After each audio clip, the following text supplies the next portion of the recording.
अच्छा बच्चों, अब क्वेश्चन नंबर 3 है हमारा। क्वेश्चन नंबर 3 में लिखा हुआ है express the following as a rational number. ये जो 0.4 है, और आप सब जानते हो कि हम इसे बार का मतलब क्या है भला, 0.444 एंड सो ऑन। तो ये नॉन टर्मिनेटिंग है और रिपीट भी हो रहा है, इसलिए ये रैशनल है। वो आपसे ये कह रहे हैं कि आप इस रैशनल नंबर को ना बटे की सूरत में लिख के दिखाओ। आपने इसको P बटा Q की शक्ल में लिखना है। तो पहला स्टेप ये है कि आप लेट कर लो कि ये x के बराबर है। Let x is equal to 0.444 and so on. अब अगले स्टेप में आपने ये करना है कि अगर पॉइंट के बाद एक नंबर है तो आपने 10 से मल्टीप्लाई कर देना है। अगर पॉइंट के बाद दो नंबर्स होंगे, मतलब अगर एक नंबर है तो 10 से किया, अगर दो नंबर है तो आपने 100 से मल्टीप्लाई कर देना है। तो क्योंकि पॉइंट के बाद एक नंबर है तो आप इसको 10 से मल्टीप्लाई कर दो। 10x, इसको भी 10 से मल्टीप्लाई करें। 10 मल्टीप्लाई 0.444 एंड सो ऑन। तो जब आप इसको मल्टीप्लाई करेंगे कैलकुलेटर के ऊपर तो आपको जवाब मिलेगा 4.444 एंड सो ऑन। और यहां पे क्या बचा लेफ्ट साइड पे 10x। आप ऐसा करें कि ये जो आपके पास x था इसे इक्वेशन नंबर 1 कह दो, और जब मल्टीप्लाई करके आंसर आया इसे आप इक्वेशन नंबर 2 कह लें। अब सब्ट्रैक्ट कर दें इक्वेशन 1 फ्रॉम 2।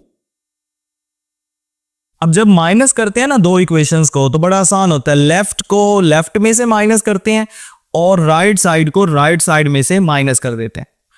तो लेफ्ट पे क्या लिखा हुआ है 10x, और माइनस यहां पे क्या लिखा हुआ है x। तो आपने लेफ्ट को लेफ्ट में से माइनस कर दिया। सेम इसी तरह आप राइट साइड लिखें 4.444 सोन, इसको माइनस कर देते हैं 0.444 एंड सो ऑन।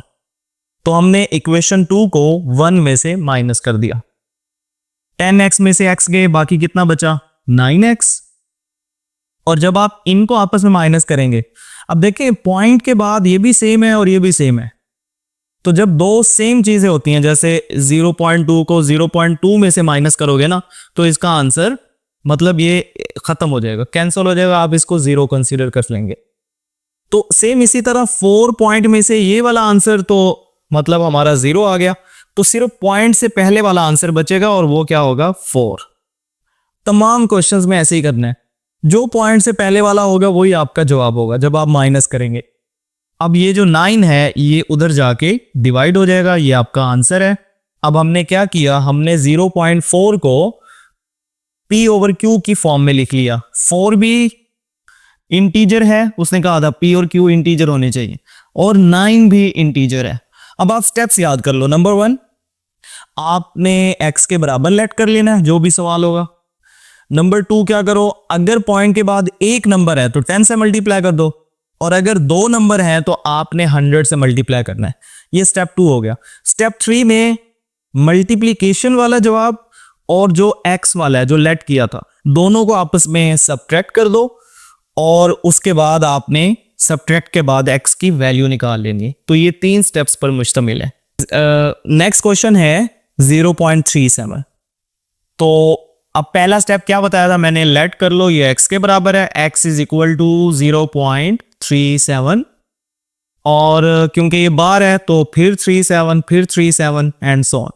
अब ये आपकी मर्जी है, आप ये डॉट वैसे 3 लगा लें, और ये जो रिपीट करना है ना ये आप 3 मरतबा कर लें, 2 मरतबा भी कर सकते हैं, कोई इश्यू नहीं है। अगले स्टेप में क्योंकि पॉइंट के बाद 2 नंबर्स हैं तो आप ये लाइन लिख सकते हैं कि हम इसको ना 100 से मल्टीप्लाई कर देते हैं। तो हम इसे लिखेंगे 100x, और इसको भी 100 से मल्टीप्लाई कर दें दोनों साइडों को, 37 37 37 एंड सो ऑन।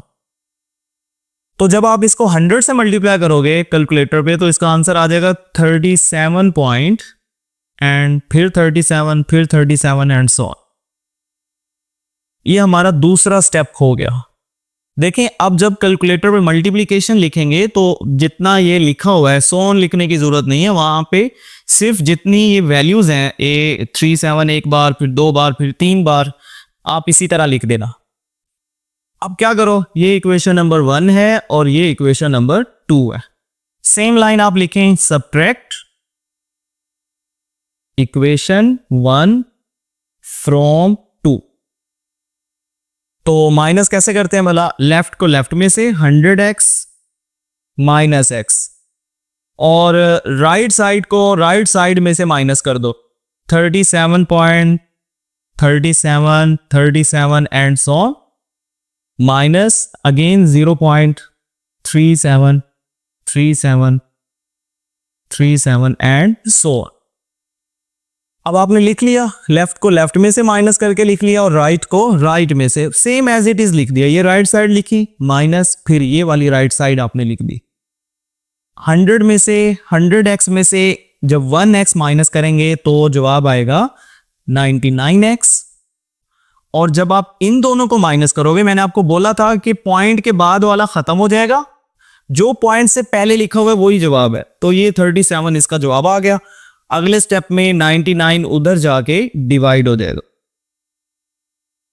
तो ये हमारा क्वेश्चन नंबर 3 का सेकंड पार्ट सॉल्व हो गया। अच्छा, अब हम बढ़ेंगे, इसका लास्ट पार्ट है जो कि है 0.21।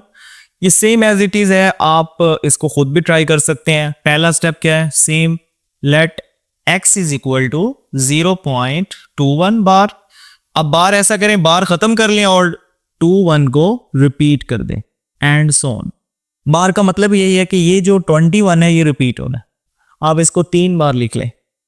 अगले स्टेप में क्या करो, क्योंकि पॉइंट के बाद 2 डिजिट है तो आप इसको दोनों तरफ 100 से मल्टीप्लाई कर दो, तो ये हो जाएगा 100x, और इसको भी आप 100 से मल्टीप्लाई कर दें। 100 मल्टीप्लाई 0.21 21 21 एंड सो ऑन। अब जब आप 100 से मल्टीप्लाई करोगे तो इसका आंसर आ जाएगा 21.2121 एंड सो। और इधर क्या रहेगा, 100x रहेगा। अब हम जानते हैं हमें x वाले को इक्वेशन 1 कहना है, और ये जो 100x वाली है इसे आपने इक्वेशन नंबर 2 कहना है। अब अगली लाइन क्या लिखनी है भला, आपने लिखना है सब्ट्रैक्ट इक्वेशन 1 फ्रॉम 2। तो 2 माइनस 1 कर दें, यानी लेफ्ट को लेफ्ट में से माइनस कर दें। यहां पे लेफ्ट पे क्या लिखा है, इक्वेशन 2 की लेफ्ट पे क्या लिखा है 100x, और इक्वेशन 1 की लेफ्ट पे क्या लिखा है x, तो दोनों को माइनस कर दो, 100x माइनस x। इधर राइट साइड पे क्या लिखा है 21.2121 एंड सो ऑन, और माइनस करना है, इधर क्या लिखा हुआ है 0.2121 एंड सो। तो मैंने आपको बोला है इसका जवाब आ जाएगा 99x, और इसका पॉइंट से पहले जो लिखा हुआ है, पॉइंट से पहले क्या लिखा हुआ है 21। तो अगले स्टेप में x, ये जो 99 है ये उधर जाके डिवाइड हो जाएगा। तो हमने ये p/q की फॉर्म में इसे लिखा।